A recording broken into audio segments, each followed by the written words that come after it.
tous et bienvenue sur automoto.com. On se retrouve aujourd'hui en Allemagne pour découvrir la deuxième génération du Hyundai Kona, un SUV urbain qui a cartonné depuis son lancement en 2017 et qui renouvelle totalement sa forme, comme nous allons le voir maintenant.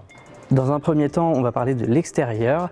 Alors, il faut savoir que Hyundai a d'abord choisi de développer la partie électrique du Kona en premier lieu, ce qui explique un peu le design assez futuriste du modèle, avec notamment une ligne, un bandeau lumineux qui rappelle un peu le Hyundai Staria et des optiques placées aux quatre coins de la voiture, comme nous allons le voir. La seconde génération du Kona grandit beaucoup avec 15 cm de plus, ce qui fait de lui un des SUV les plus gros du segment B. Il atteint 4,35 m, soit presque autant qu'un Toyota CHR qui est du segment supérieur. La forme globale rappelle beaucoup le grand frère Tucson avec des arêtes très marquées, notamment une ligne ici diagonale sur toute la porte, sur les deux portes même, et des passages de roues assez marqués qui vont jusqu'ici et qui peuvent être en plastique noir selon les versions. On retrouve aussi quelques petits détails, des arêtes très coupées ici, encore des lignes ici. Ça rappelle beaucoup le Tucson du reste de la gamme. Je vous l'ai dit, Hyundai a favorisé le développement des versions électriques en premier lieu pour le nouveau Kona, ce qui explique donc les formes assez fluides et l'absence totale de calandre sur toutes les versions. Ce sont des spécificités en fait sur le bas du bouclier qui permettent de distinguer les versions, et aussi quelques détails comme ici cette ligne de pixels qui est remplacée par une ligne continue sur les versions hybrides.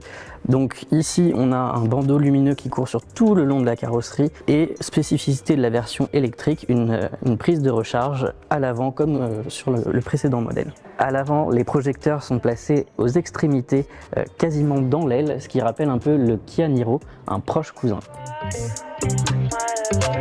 Le gimmick des projecteurs placés dans l'aile est repris à l'arrière, et on trouve aussi un bandeau lumineux qui est ici aussi sur la version électrique en pointillé, en pixels, comme sur les Ioniq 5 et Ioniq 6.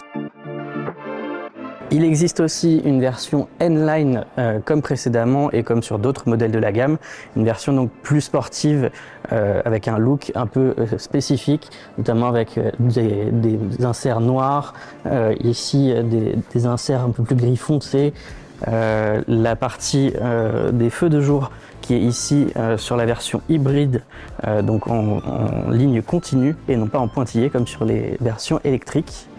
On retrouve aussi des détails plus spécifiques comme les jantes ou bien l'aileron qui ne sera pas disponible en France. C'est un aileron un peu plus imposant qui a été jugé trop imposant en France. À bord, l'habitacle est totalement revu pour le Kona avec une planche de bord assez horizontale en plusieurs parties, dont deux écrans de 12,3 pouces chacun. Un pour les compteurs et un pour le système multimédia comme souvent. Le système multimédia se contrôle via l'écran tactile ou une barre de raccourci en dessous de l'écran et des aérateurs. On retrouve aussi des commandes de climatisation physique et plusieurs boutons pour les sièges chauffants et ventilés, le volant chauffant et les modes de conduite avec une petite molette au centre de la console centrale. La console centrale qui est d'ailleurs assez ouverte avec un rangement pour le smartphone qui sert de chargeur à induction, des porte-gobelets modulables et un petit accoudoir à l'arrière. L'habitacle reste assez basique avec des matériaux en plastique dur sur le dessus, au niveau du rangement au-dessus de la boîte à gants, même si on retrouve sur certaines versions comme ici sur cette version N-Line des petits détails rouges pour ponctuer un peu l'habitacle de couleur. On retrouve aussi des matériaux plus souples au niveau de la contre-porte, près de la poignée de l'ouverture de la porte. À l'arrière, on a un peu plus de place qu'à bord du précédent Kona, notamment grâce à l'empattement qui a été allongé de 6 cm et aux sièges plus creusés à l'avant qui permettent de gagner en espace aux jambes pour les passagers à l'arrière. Grâce à l'empattement allongé, le coffre gagne en volume avec près de 100 litres de plus, soit 466 litres rien que pour le coffre arrière sur les deux versions.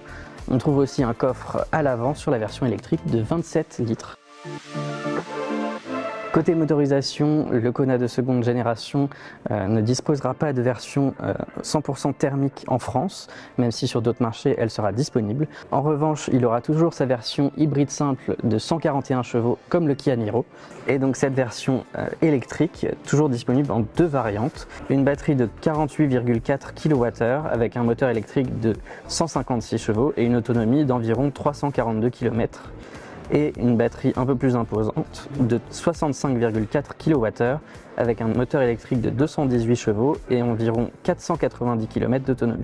En revanche, la plateforme K3 ne dispose pas du système 800 volts comme les Ioniq 5 et Ioniq 6 et il ne disposera donc pas de recharge rapide, la puissance de charge maximale étant de 103 kW. La commercialisation du Hyundai Kona de seconde génération aura lieu à partir du mois de juin 2023 à un tarif aux alentours de 35 000 € pour l'entrée de gamme hybride et jusqu'à 50 000 € pour la version électrique qui arrivera un peu plus tard à la rentrée. Je vous retrouve sur automoto.com pour découvrir plus en détail la gamme et les tarifs. À bientôt.